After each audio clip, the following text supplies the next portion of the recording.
Okay, our last panelist on this discussion on capitalism and the working classes, Jill White from Chicago. And she will be speaking about capitalism and the healthcare, and capitalism and healthcare, and the fight against hunger. So, Jill.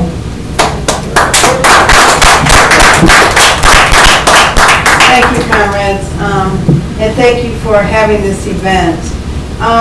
You know, Jerry talked a little bit about the event last week in Chicago, which was People's Assembly on Food is a Right. And I wanted to talk a little bit about it because it was kind of an experiment, and it kind of worked, you know. And I think the reason, and this is what Jerry referred to too, is about emboldening ourselves in terms of taking an anti-capitalist stance to the masses.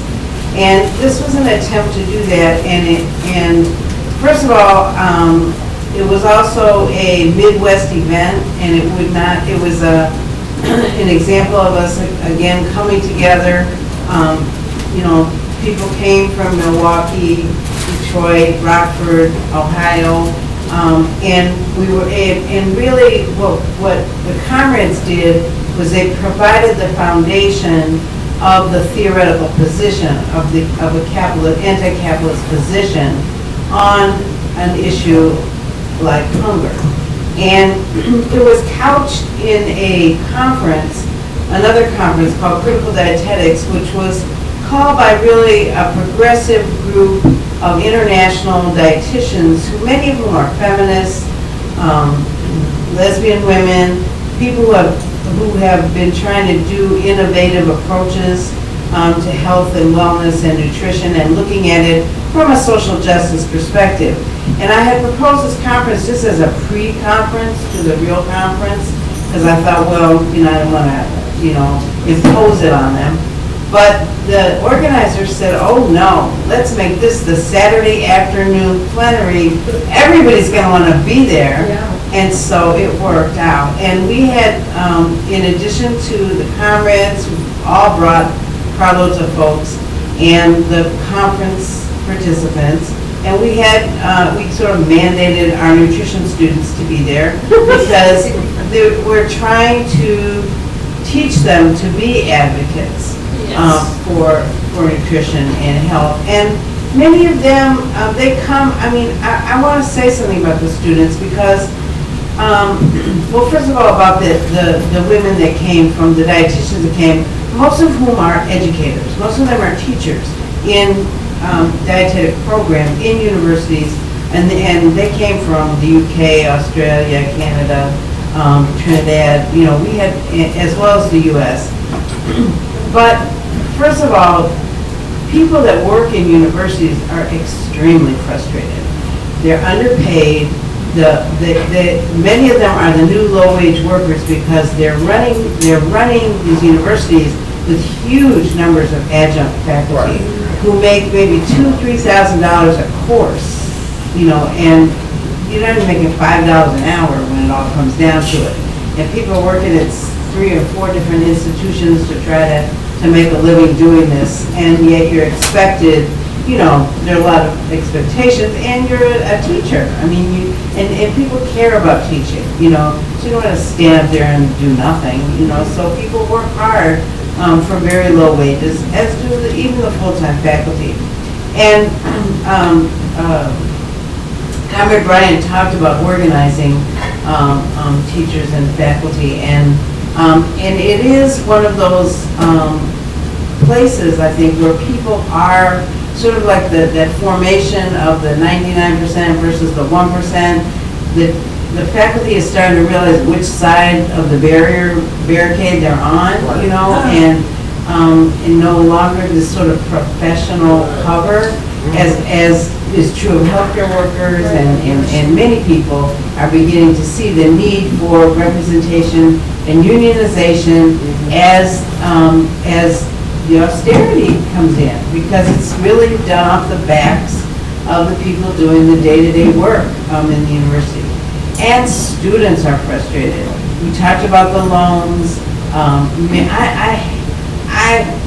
I hate trying to advise a student what they should be when they grow up. You know, it's like, I don't know. I don't know where you're going to get a job.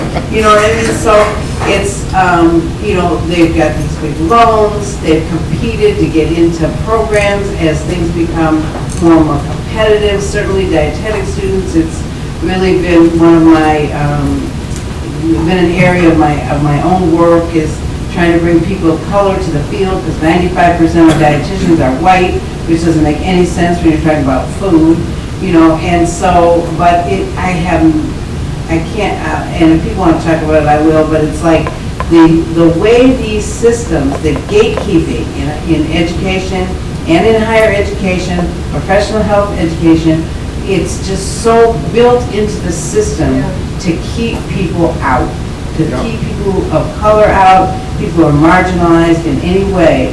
And the whole thing, if you can even make it through and squeeze in there and then stick to it, then at the end of the road are standardized tests, which are made to be the last gate and are always culturally biased. And I have seen our program has struggled very hard to bring in folks, but to get through this test, I have probably 30 women that either haven't passed it or they're scared to take it, you know.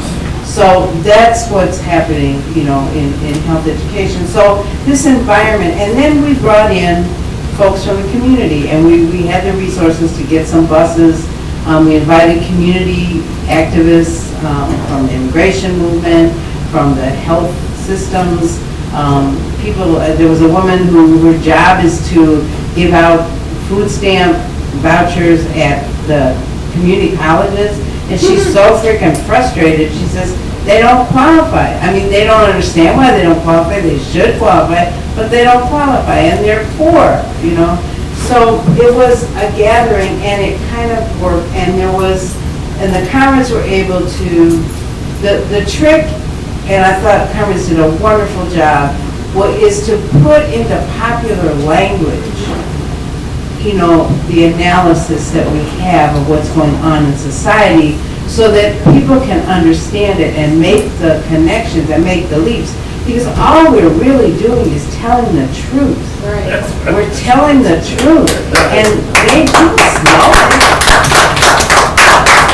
but you have to say it in a way so that I start every nutrition class off with my students. Why can't we have mass-produced healthy food? Right. Why can't we have everybody have access to health care in the United States? These are people who want to become dietitians. At the very least, that's their goal in life, is to see people eat healthy and have access to health care. And starting right there, you know, it's capitalism. And I use a number of different films and things. One thing I'll let people know about is a program called, it was a PBS series called Unnatural Causes. And it really talks about, it has 6 or 7 episodes. One that describes, for example, how African American women, no matter what their class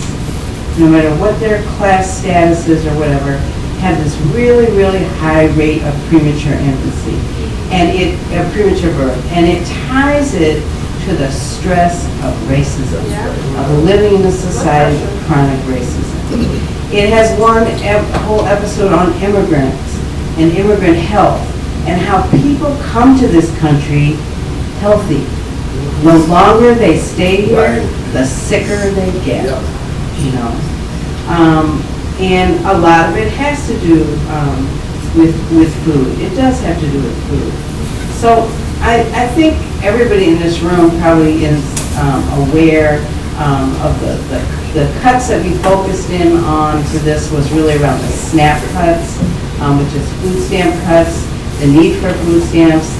The other aspect we talked about was what's going on, and we had the director of the Chicago Food Depository, which delivers food to all the food pantries in the Chicago area, and she talked about that crisis, because who's really coming to the first of all, half of the people, half of the hungry are children, okay? But the other thing that's really changing is it's no longer just, homeless people who may have mental illness or unable to find work or whatever.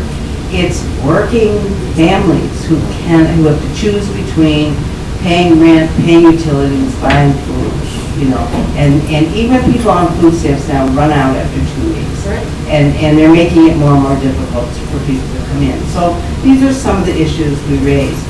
We also had Emma Lozano from, Teresa came, representing the May First Coalition, Emma Lozano, who's a big leader of the immigrant rights, and Elvira, Ariano. And she is the woman that took refuge in Chicago in this church, and then ended up having to leave, and she left her son. And so she was a big fighter on deportation. But what she talked about was the children at the border and what was going on with those children and why those children are being sent to the United States to feed their families. That's what they're being sent for, so that they can get some kind of job to send money back. And she said, we leave them to feed them. We leave them to feed them. And then Teresa was able to announce, we're doing a caravan, I think through May 1st in New York, a caravan to bring material support to the border, to Texas, to raise the issue, of these immigrant children. So we raised the low-wage workers and how food workers are really leading the struggle of the low-wage workers between the fast food workers and the agricultural workers. They are the most oppressed and represent the most oppressed, and people who are struggling, who have a history of struggle.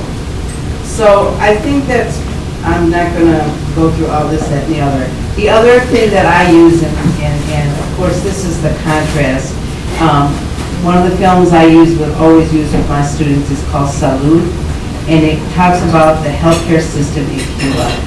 And it contrasts, and Cuba has one of the most outstanding public health systems in the world. And it's organized by the neighborhoods. There's a doctor and a nurse in every neighborhood. It's one of the reasons that, for example, when there are these huge natural disasters, they know who's disabled, they know who's pregnant, they know who's old, they know who needs assistance if they have to do an evacuation or something. And people are organized through healthcare in their neighborhood, and it works. And it's preventive healthcare, not take care of an emergency. So they don't have 16 hospitals with all the same services. They have a pediatric specialty, they have a cardiac hospital. But day-to-day healthcare is done in the community. And of course, many of you know, Cuba has sent thousands and thousands and thousands of doctors around the world to provide health care in places where they don't have health care, including South Africa. And in this film, they show you how they've gone into Africa, because what happens is the educated people that are become educated leave. They leave so that they can have a better standard of living. So the doctors are not there, and Cuba has provided this around the world. Cuba offered to send doctors to Katrina. Yes. And aid to Katrina. They wouldn't let them in, right? So this is our task, I think. And we should feel that it is right. It is right. Young people see no future, and they know the system is not working for them. What we have to do is find more and more avenues to reach out to people.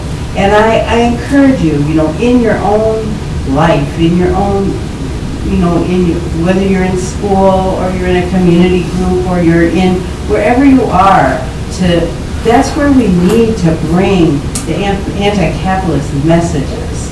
It's into the communities, into our, professional lives, into where we work and so on.